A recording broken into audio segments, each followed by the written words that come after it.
The last time I saw him, he had just graduated high school.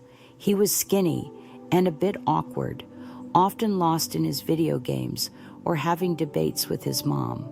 Back then, he was simply her son, someone I barely acknowledged beyond the polite hellos shared over coffee in the kitchen. But this time, when I opened the door to my friend's house and saw him standing there, he was different, taller, stronger, and his whole presence felt more serious. Something shifted in me when I saw him. It wasn't just his face that caught my attention. His jawline was sharper, and his eyes seemed softer, showing a new maturity. What really struck me was the way he looked at me, as if he recognized me as more than just a friend of his mother, but as someone who mattered now. He smiled first, and I responded instinctively, even though my heart raced with feelings I couldn't quite explain. My friend welcomed me with her usual friendly chatter, but I couldn't focus on it. I found myself drawn to how he leaned casually against the kitchen counter, how his muscles tensed as he reached for a glass, and how his voice was deeper now. That evening, he didn't talk much, especially not to me. Yet, each time I glanced his way, I noticed him observing me, not staring, but watching, as if he was trying to understand something I didn't even know I was showing. Dinner felt easy and familiar, filled with the type of stories that old friends share when they run out of new things to say. He mostly stayed quiet, replying with small smirks or half-hearted comments that seemed sharper than intended. My friend didn't notice, but I picked up on everything. The room felt unusually warm, and I kept adjusting my blouse, aware of how the fabric felt against my collarbone. At one point, I excused myself to the bathroom just to splash some cold water on my wrists.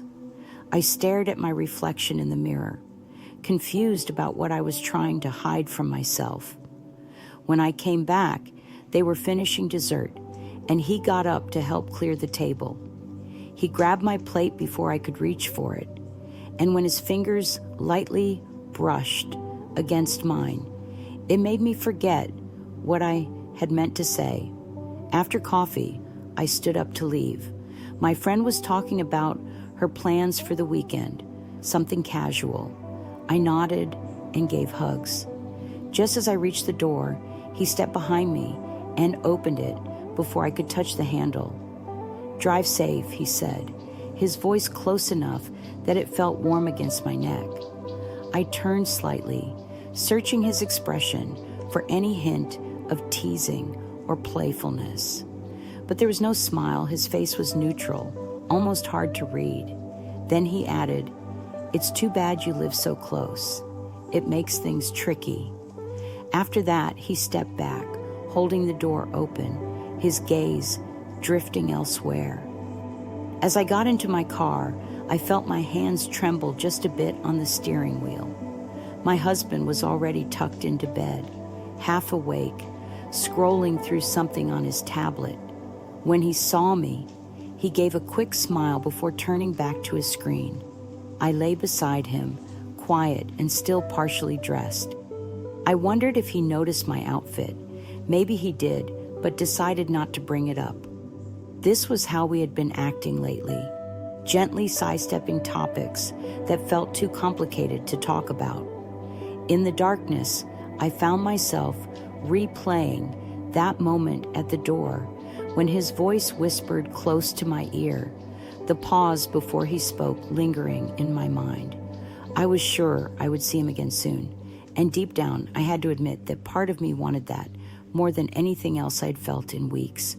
As I turned away from my husband, lying on my side, I pressed my thighs together slowly.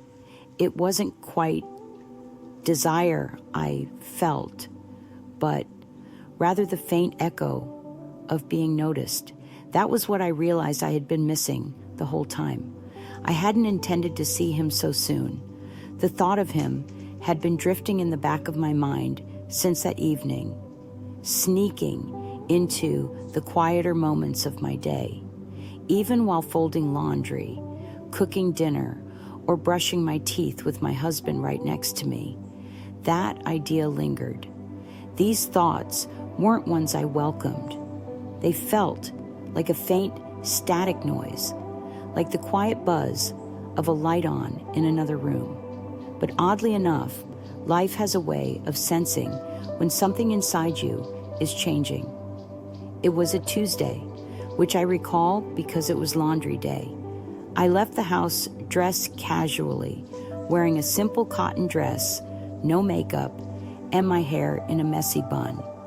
I stopped by my friend's house just to drop off a baking dish, not planning to stay long. I didn't even knock, but let myself in through the back door as I always had. The house was quiet, and I hesitated in the hallway with the dish in my hands, ready to leave it on the counter and sneak out unnoticed. But then, unexpectedly, he appeared at the kitchen entrance, barefoot and holding a coffee mug, his eyes still heavy from sleep. "Hey," he greeted, his voice rough from just waking up. "I didn't hear you come in. I was just dropping this off," I answered quickly, lifting the dish slightly, as if that explained everything. He walked into the kitchen, leaning against the counter. His t-shirt hugged him in ways that made it hard not to look elsewhere. He looked like he had only just woken up, not at all dressed for company. In that moment, I felt silly standing there, a married woman nearly twice his age, holding a dish like I was playing a part in some everyday cliche. "Would you like some coffee?" he asked. I knew I should say no. Every instinct in me screamed it.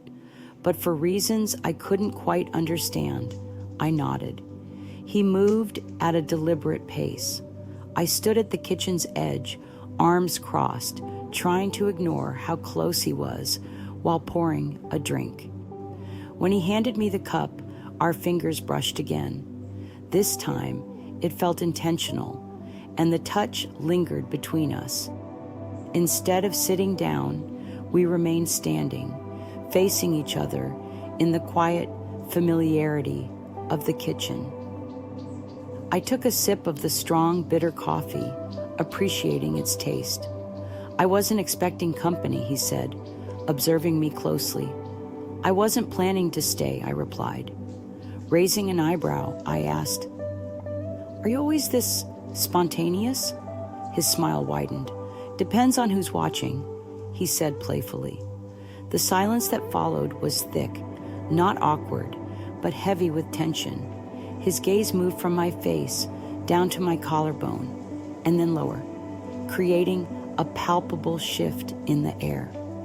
I thought about leaving and said I should go, yet my feet remained rooted to the spot. Setting his mug down, he asked, "Should you?"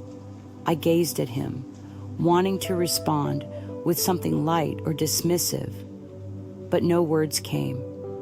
He stepped closer, inching in, and I pressed my back against the cool edge of the counter, a jolt hitting me through my dress. He didn't touch me, but stood too close for comfort.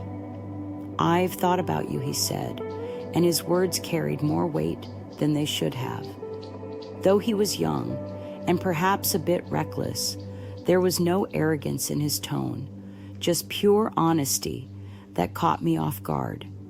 I couldn't find my voice to reply. Slowly his hand lifted, and he gently grazed my jaw with his fingertips. The warmth of his touch made my skin tingle. Then, without hesitation, he leaned in. I could have pulled away or laughed, but I didn't. I instinctively tilted my head, closing my eyes just before his lips met mine. The kiss was anything but gentle. It was intense and overwhelming, like striking a match and watching the flame burst to life. My hands fumbled for a place to rest. One found his chest, while the other clutched the edge of the counter. I could taste the coffee and something else, an urgency I hadn't felt in years. It could have lasted mere seconds or drawn out longer, but I was the first to pull away, breathless and with my heart racing. "I can't," I whispered, yet my feet stayed put. He looked into my eyes, the depth of his gaze darker than moments before, and simply replied, "You already did." A noise from outside, perhaps footsteps or a car door, disrupted the moment, splitting it in two. I stepped back, almost knocking over a dish, as I set it down too forcefully on the counter. "I have to go," I reiterated, my voice trembling, which frustrated me since I didn't want him to hear it. He didn't stop me this time, just nodded. I moved slowly, not looking back as I left my house. Once in the car, I gripped the steering wheel tightly, my knuckles turning white. My heart raced, beating loudly in my ears, my throat, and my body. Back home, I tossed my dress into the hamper, feeling like it had betrayed me. I changed into something plain and soft, moving around the house like a ghost, avoiding mirrors. When my husband came home, later than usual, he kissed my cheek, and I flinched. He either didn't notice or chose to ignore it. That night, as he reached for me in bed, I allowed it. His touch was familiar, his movements known to me, but I lay there, staring at the ceiling, trying to push away the memory of someone else's hands and lips. After it was over, I said I was tired, and he turned away, satisfied. I curled up, holding a pillow against my stomach as if it could ease the pain.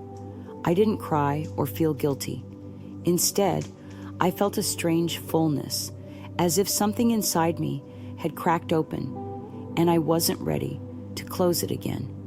This wasn't just a kiss. It felt like the start of something new, and I knew I would let it happen again. I thought I could easily ignore it, pushing the memory to a quiet place in my mind and acting like nothing had changed. I had done that before, hiding disappointments and frustrations. It felt nearly automatic, but this time was different. The kiss stayed with me, etched into my skin. I could still feel his lips on mine and the warmth of his fingers on my jaw. I could even taste him each morning, seeing traces of him in my reflection as warmth spread under my clothes. I tried to brush it off as a mistake or a moment of weakness, but deep down, I found myself slowing down whenever I passed his street, wondering if he remembered the kiss like I did, intense, thrilling, and risky. For days, I avoided my friend's house, turning down invites and making excuses. She didn't press me. She was too caught up in her own life and plans. Yet, I knew I couldn't avoid him forever. Eventually, I had to face him again, whether it meant pretending everything was normal or being honest about how I felt.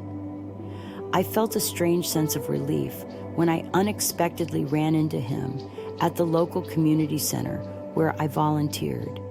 I had just finished a session and was packing up when I spotted him in the hallway, chatting with someone near the entrance. He wore a casual jacket over a dark shirt and jeans, his hair a bit messy. He looked ordinary and friendly, yet seeing him made my heart race. He noticed me, and our eyes locked for a moment. There was no smile from him, so I quickly looked away, acting as if I was busy with the papers I was holding. I could hear him coming closer before he spoke. "Are you volunteering here?" he asked in a relaxed tone.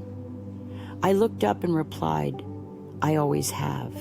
He leaned against the door frame with his arms crossed, studying me with that familiar, unreadable look. "I didn't think I'd see you here." We shared a moment of silence. Then he said, I left something for you." I frowned, curious about what it was. He took out a folded piece of paper from his jacket and placed it on the table's edge. "It's just a question, nothing more." I didn't reach for it, but watched his fingers linger on the table for a moment. "You could have just texted me," I said, trying to sound casual. "You blocked me," he replied, his tone neutral. I remained silent as he stepped back, keeping his gaze on mine. "Take care," he said, before leaving behind just a hint of his cologne, clean and sharp, with a slight metallic scent. After a minute, I picked up the paper. It was straightforward, written in his hurried but clear handwriting. "If I asked to see you again, just to talk, would you say yes?" There was no name or time mentioned, no pressure involved. I carefully folded it and slipped it into my purse, my heart racing like I had done something wrong. During my walk home, I kept telling myself not to reply, that I had gone too far already, that this needed to end. But later that night, once my husband was asleep beside me, breathing softly, I took out the note again. I read it under the gentle light of my bedside lamp, and without thinking too much, I started writing a response on the back. Yes, but just once, that's all. I couldn't sleep well. My dreams were filled with odd images, his face too close, my husband calling for me, and the sound of paper tearing. When I woke up, I felt empty inside, as if something vital was missing. I put the note in an envelope and dropped it in the mailbox near his building during my morning walk. I didn't wait for an answer and told myself I didn't care either way. But 2 days later, I got a message through someone we both knew from the center who, unaware of what they were delivering, simply said he would be at the cafe by the park on Friday around 4, just in case I wanted to stop by. I knew I shouldn't go, but when the day came, I found myself standing in front of the mirror, trying on a blouse I hadn't worn in years. It was a soft cream color with a low collar and fitted sleeves. I picked some earrings that swayed slightly when I moved, and I spritzed on the perfume I usually saved for special occasions. By the time I entered the cafe, I felt a nervous knot in my stomach, but my hands remained steady. He was already there, sitting at a small table by the window, a cup of coffee in front of him, and his phone set aside. When I walked up to him, he looked up, and for the first time, his face showed a new emotion. It wasn't playfulness or confidence. It was more like gratitude. "Hi," I said as I took a seat across from him. "You came?" he asked, surprised. "I said I would," I replied. He nodded and watched me closely. "You look different." "Good different," he said with a smirk. "Very," I conceded. Our conversation began a bit awkwardly. We chatted about trivial topics like how the town had changed, the weather, and his temporary job at a design firm. But underneath our small talk, there was a tension in the air filled with unspoken feelings. Each time he leaned closer, I felt my breath hitch in my throat. Whenever his knee brushed against mine under the table, it made me lose my train of thought. He didn't mention the kiss, and I avoided it too. But as the meeting drew to a close and I reached for my coat, he suddenly said, "You know, you never answered the second question." I froze. "What second question?" He kept his eyes locked on mine. "Would you want it to happen again?" My heart raced as I stared at him. He kept his eyes locked on mine. "Would you want it to happen again?" My heart raced as I stared at him. "I didn't ask it out loud," he continued, "but I think you heard it anyway." I rose slowly, smoothing down my coat.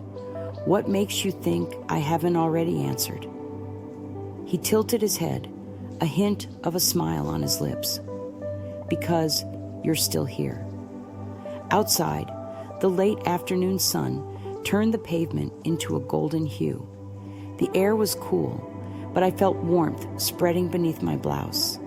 I walked straight home, not stopping or looking back.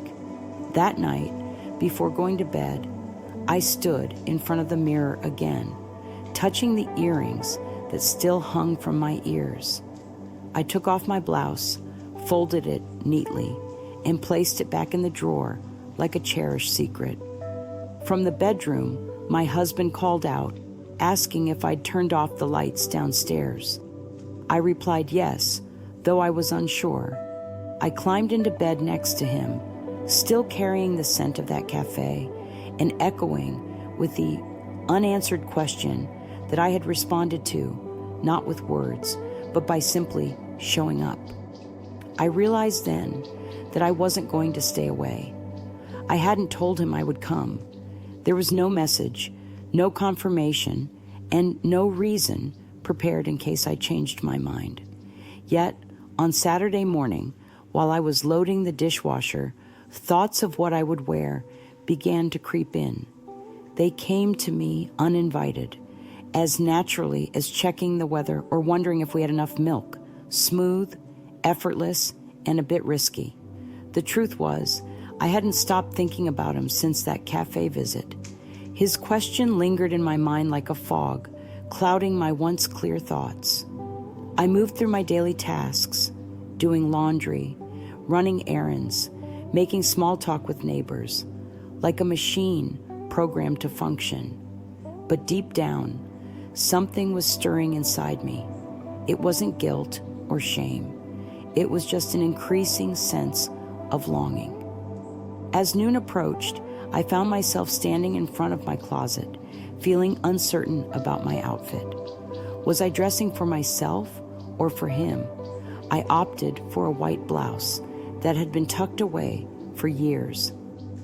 The fabric felt soft and delicate against my skin. I paired it with some tailored jeans, low heels, and a coat that I usually wore when I wanted to feel noticed. I told my husband I was meeting a friend for coffee, but he barely looked up from his laptop. He simply asked if I would be home by dinner, to which I honestly replied that I wasn't sure. This cafe was different from our usual one. It was farther away and had a more upscale, quieter vibe than the places we typically frequented. When I entered the cafe, I spotted him sitting at a table with 2 cups of coffee in front of him. He didn't smile right away. Instead, he looked me up and down, his gaze lingering before meeting my eyes. That moment sent a flutter to my chest. "You wore white," he remarked. I took a seat across from him. "You wanted this without asking, and yet you answered me without a word," I replied. He reached for his coffee, and I couldn't help but watch his hands as they moved. I remembered how they had gripped the counter the last time we were together. Our conversation was light and casual, filled with everyday topics, enough to seem harmless. Yet, beneath the table, his leg brushed against mine, and neither of us pulled away. What happened next felt spontaneous, but maybe it was a silent agreement we had both made long before we actually faced it. He stood up and offered to show me something, a local gallery nearby, as he claimed. I chose to follow him, not because I believed his story, but because I genuinely wanted to. The walk was brief, just around the corner, but with each step, I felt my heart race and my breath quicken. He didn't touch me or gaze at me more than necessary, yet the air between us was charged with an unspoken tension. When we reached the gallery, it was closed. He paused, turning to me with a slight smirk. "Well, that's disappointing," he said casually. I leaned against the wall, crossing my arms. "You knew it would be," I remarked. A long, Heavy silence followed, and then he moved a step closer. He reached out, gently brushing a strand of hair from my cheek and letting his fingers linger there, his thumb lightly tracing my jawline with slow intention. I didn't pull away. "I don't want to be careful," he said softly. I whispered back, "Then don't." The kiss that came next was unhurried, building gradually like a cherished memory rather than a new experience. He kissed me with certainty, but without urgency. My hands found their way to his chest, gripping the fabric tightly. I could feel everything, his breath, his heartbeat, and the warmth between us that no longer sought permission. We didn't need to speak. There were no words that could capture what we were feeling. Afterward, as we walked back toward the cafe, I kept my distance, close but not touching. My heart raced as if I had just run a marathon. He glanced at me once, but it was just once, enough to acknowledge what had passed between us. I could sense that he felt it too, not just the passion of the kiss, but the deeper meaning behind it. After we separated, I got into my car and drove home, still aware of how my white blouse felt against my skin, like a lingering reminder of that moment. When I got home, the atmosphere felt heavy and stale. My husband had gone out of his way to create a cozy setting. He set the table, lit candles, and poured some wine. He beamed with pride when he saw me, excited about his thoughtful gesture. "I thought we could have a nice dinner," he said. "It's been a while since we did this." I paused in the doorway, feeling the weight of his effort, the warmth of his voice contrasting sharply with my own emotions. I longed to feel something, appreciation, affection, or even guilt, but instead I felt empty inside. Before sitting down with him, I changed into looser clothes and washed away the scent from my wrists. He began to share stories about his week, discussing work challenges and meetings on the horizon. He asked me questions and listened intently to my responses. When he reached out to hold my hand across the table, I didn't pull away. Once dinner was over, we cleared the plates in silence. As I stood at the sink, he came behind me, wrapped his arms around me, and kissed my neck, softly saying how much he missed moments like this. I managed a forced smile and replied, "Me too." We decided to go to bed early. When he reached for me again, I finally responded, kissing him back as he took his time undressing me. I tried to convince myself that I could reconnect with him, to ignore everything that had changed.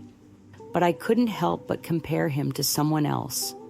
The way his lips felt against mine, the familiar rhythm of his movements, and his hands that seemed to know my body intimately without needing to ask for permission. Long after he fell asleep, I lay awake, tracing imaginary lines on my thigh, surrounded by familiar scents, our shared sheets, routine habits, and clean laundry. I found myself yearning for something new and exciting, and for the first time, I acknowledged that there was nothing wrong in wanting it. The truth was clear. I needed that thrill again, not because of secrecy, but because I wanted to feel alive once more. I knew he had touched a part of me that was worth saving. I closed my eyes, but didn't dream, because I felt like I was already living my truth. The next morning was quiet and empty, like a fresh page waiting for its first words. That Monday dawned softly, before the sun had fully risen, the sky still a mix of blue and gray, like a bruise. My husband was sleeping beside me, unaware, as I contemplated how many versions of myself he might think he knew, and how many others had faded away unnoticed. He was still asleep when I stepped into the shower. I let the hot water drench me longer than usual, feeling it sting my shoulders and cascade down my chest and thighs, reflecting on everything that had changed. I pressed my forehead against the cool tile, lost in thoughts of a kiss I had shared just 2 days before outside a closed gallery. It wasn't just the kiss itself that lingered in my mind, but the rush of feelings it brought, an undeniable thrill. In my bedroom, I opened my underwear drawer and took a moment to think. Instead of reaching for my usual cotton or delicate lace pieces, I chose something more striking, a deep red silk set, light and barely there. This wasn't about comfort. It was a bold choice. That morning, I dressed with care and intention, more than I had in a long time. I put on a black skirt that hugged my hips perfectly and a fitted top that left my collarbones exposed. A coat draped loosely over my shoulders completed the look. I remembered how he had once playfully asked me about my perfume, so I wore it now, not for him, but to remind me of his voice. I told my husband I had errands and kissed him goodbye in the hallway, inhaling his familiar scent of shaving cream and orange peels. He smiled at me like he believed in the simple joys of everyday life. The meeting place was anything but romantic, a rest stop off the highway just 20 minutes from town. He had suggested it lightly in a text the night before, mentioning a small exhibit at the Heritage Museum as a cover. I knew the art wasn't our focus. When I arrived, his car was already there. He leaned against it casually, hands in his pockets and sunglasses pushed up in his hair. He looked youthful and confident, and I couldn't help but feel my body react before my mind caught up. "You came?" he greeted, stepping closer. "Of course," I replied. Inside the museum, we wandered through rooms filled with old farming tools and historical photos, barely paying attention to anything around us. We were two people pretending to be interested, sharing a space that felt charged with unspoken tension.